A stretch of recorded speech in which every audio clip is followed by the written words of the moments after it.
जय हिंद दोस्तों। महाराष्ट्र में 5 जुलाई को मानसून सत्र शुरू होने वाला है असेंबली का।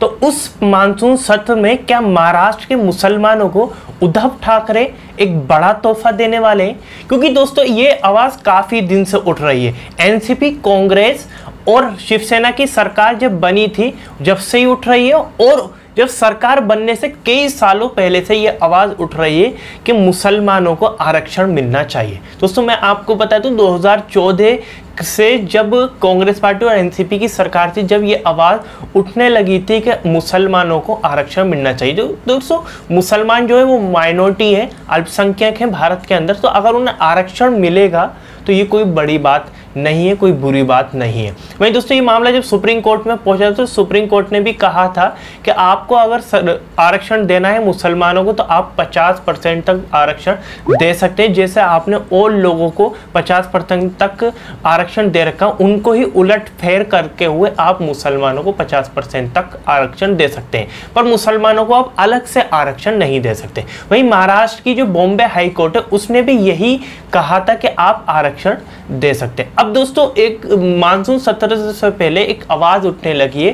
प्रकाश अंबेडकर ने आवाज उठाई है कि हाई कोर्ट के फैसले को लागू करना चाहिए महाराष्ट्र सरकार को और मुसलमानों को 5% आरक्षण देना चाहिए। दोस्तों 5% आरक्षण जो ज्यादातर मुसलमान मांगे जा रहे हैं और जो आवाज उठ रही है वो मांग रहे हैं कि एक तो सरकारी नौकरी में आरक्षण मिलना चाहिए मुसलमानों को, वहीं साथ के साथ एजुकेशन यानी पढ़ाई में भी आरक्षण मिलना चाहिए। अगर दोस्तों सरकारी नौकरी में आरक्षण मिलेगा, वहीं पढ़ाई में यानी एजुकेशन में मुसलमानों को आरक्षण महाराष्ट्र के अंदर अगर मिल जाएगा तो मुसलमान जो ज्यादा आ पाएंगे, पास कर पाएंगे सरकारी नौकरियों में। वहीं दोस्तों एजुकेशन में भी उनका हिस्सा जो है वो हिस्सेदारी ज़्यादा बढ़ेगी, मुसलमान जो ज़्यादा लोग पढ़ने लगेंगे और आसानी से वो टेस्ट वगैरह पास करने लगेंगे।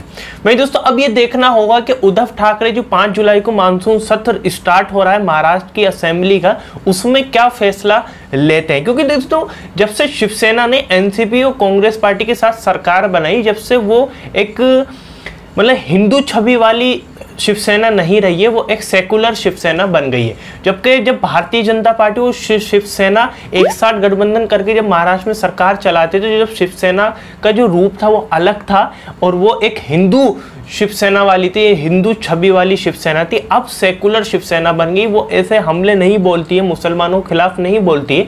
जब से एनसीपी और कांग्रेस पार्टी की सरकार बनी है, एनसीपी और कांग्रेस पार्टी के साथ सरकार बनाई है शिवसेना और उद्धव ठाकरे मुख्यमंत्री बने। जबकि ठाकरे परिवार से कभी मुख्यमंत्री नहीं बना, पर इस बार पहली बार उद्धव ठाकरे यानी ठाकरे परिवार से मुख्यमंत्री बने जब शिवसेना ने एनसीपी और कांग्रेस पार्टी के साथ सरकार बनाई। अब दोस्तों ये आवाज उठने लगी है कि 5 जुलाई से जो सत्र मानसून सत्र शुरू होने वाला है उसमें अगर 5% मुसलमानों को आरक्षण दे देते हैं उद्धव ठाकरे, तो मुसलमानों के दिल में उद्धव ठाकरे और शिवसेना के दिलों में, मुसलमानों के दिलों में उनके लिए जगह भी बन जाएगी। वहीं एक फेमस फेस भी हो जाएगा उद्धव ठाकरे का मुसलमानों के लिए और उनकी अच्छी छवि भी बन जाएगी मुसलमानों के अंदर। अब देखना होगा कि उद्धव ठाकरे और वहीं उद्धव शिवसेना के जो नेता हैं इस मामले को लेकर किस तरीके से देखते हैं। वहीं साथ के साथ एनसीपी और कांग्रेस किस तरीके से देखती है, क्या दबाव डालती है, ये आने वाला टाइम बताएगा। पर दोस्तों अगर लागू करते हैं 5% आरक्षण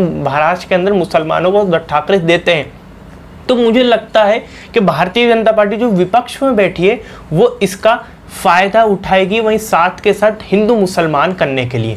और ये फायदा पूरे सिर्फ महाराष्ट्र के अंदर ही नहीं, पूरी भारत के अंदर इसको हिंदू मुसलमान कर सकते हैं कि आप मुसलमानों को आरक्षण दे रहे हैं तो आप हिंदुओं को आरक्षण क्यों नहीं दे रहे, आप सारे हिंदुओं को आरक्षण क्यों नहीं दे रहे। अरे मुसलमान जो है वो इस देश में माइनॉरिटीज हैं, अल्पसंख्यक हैं, उनको आरक्षण देना बनता है। वहीं 2022 में उत्तर प्रदेश में भी विधानसभा चुनाव है, तो उसको लेकर भी भारतीय जनता पार्टी हिंदू मुस्लिम कर सकती है आरक्षण को लेकर। तो मैं आपको पहले ही चौकन्ना कर रहा हूँ, आपको चेतावनी दे रहा हूँ कि आप अगर ऐसा होता आरक्षण देते हैं उद्धव ठाकरे जी, तो अगर भारतीय जनता पार्टी हिंदू मुसलमान करने की कोशिश करती है तो उस पर ज़्यादा सोचने की या ज़्यादा देखभाल करने की कोई ज़रूरत नहीं है। भारतीय जनता पार्टी के नेता बयान वगैरह देते हैं, उनको ज़्यादा गौर से सुनने की कोई ज़रूरत नहीं है। एक कान से सुनिएगा, दूसरे कान से निकाल दी गई है, क्योंकि भारतीय जनता पार्टी का तो यही करना है कि कोई भी चीज़ उठाई जिसमें हिंदू मुसलमान करने का अगर उसे मौका मिलता है तो वो कभी भी चूकती नहीं है,